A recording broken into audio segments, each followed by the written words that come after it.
Hello US, మనం ఇవాళ వీడియోలో చికెన్ ఫ్రై ఎలా చేయాలో చూద్దాము. దీనికోసం శుభ్రంగా కడిగి పెట్టుకున్న చికెన్ ముక్కల్లో కొద్ది తగినంత పసుపు, కారం, ఉప్పు, పెరుగు, నిమ్మకాయ వేసి ఒక 2-3 అవర్స్ పాటు కలిపేసుకొని పక్కన పెట్టుకోవాలి. ఫ్రిడ్జ్లో పెట్టుకుంటే బాగా మేనేజ్ అవుతుంది. దీనివల్ల చికెన్ ముక్క అనేది బాగా ఉడుకుతుంది. సో ఇలా 3 అవర్స్ నేను పెట్టుకున్నానండి ఫ్రిడ్జ్లో. ఇప్పుడు మీద ప్యాన్ పెట్టుకొని అందులో ఆయిల్ యాడ్ చేసుకోవాలి. ఈ ఆయిల్ కొంచెం వేడెక్కనివ్వండి. వేడెక్కిన తర్వాత మనము ఆల్రెడీ మేనేజ్ చేసి పెట్టుకున్న చికెన్ ముక్కల్ని ఇందులో వేసుకోవాలి. కొంచెం హీట్ ఎక్కిన తర్వాత ఒక 2 మీడియం సైజు ఆనియన్స్ని కట్ చేసి పెట్టుకున్నానండి. అవి 2 పచ్చిమిర్చి వేసుకొని కొంచెం బ్రౌన్ కలర్ వచ్చే వరకు వేపాలి. ఇందులో కొత్తిమీర కూడా యాడ్ చేసుకోవాలి. ఇందులో కొంచెం కరివేపాకు యాడ్ చేశానండి. ఇప్పుడు వీటిని కొద్దిగా లైట్ బ్రౌన్ కలర్ వచ్చే వరకు వేయించుకోవాలి. ఇందులో లైట్గా పసుపు, సాల్ట్ కూడా యాడ్ చేసుకోవచ్చు.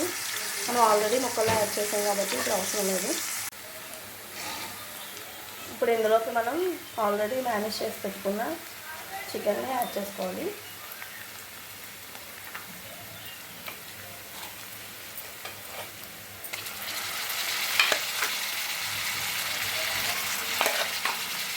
చికెన్ యాడ్ చేసుకొని బాగా కలిపి కొంచెం సేపు మూత పెట్టుకొని ఉడికించండి.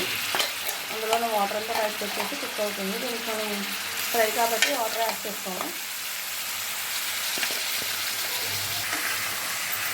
వీటిని బాగా కలపండి. ఇలాగా కొంచెం కలిపిన తర్వాత మూత పెట్టి మగ్గనివ్వండి. ఫ్రై ప్రిపేర్ అయిపోయిందండి. ఇప్పుడు దీన్ని ఒక ప్లేట్లో తీసుకొని సర్వ్ చేసుకుంటే ఎంతో రుచికరమైన చికెన్ ఫ్రై రెడీ.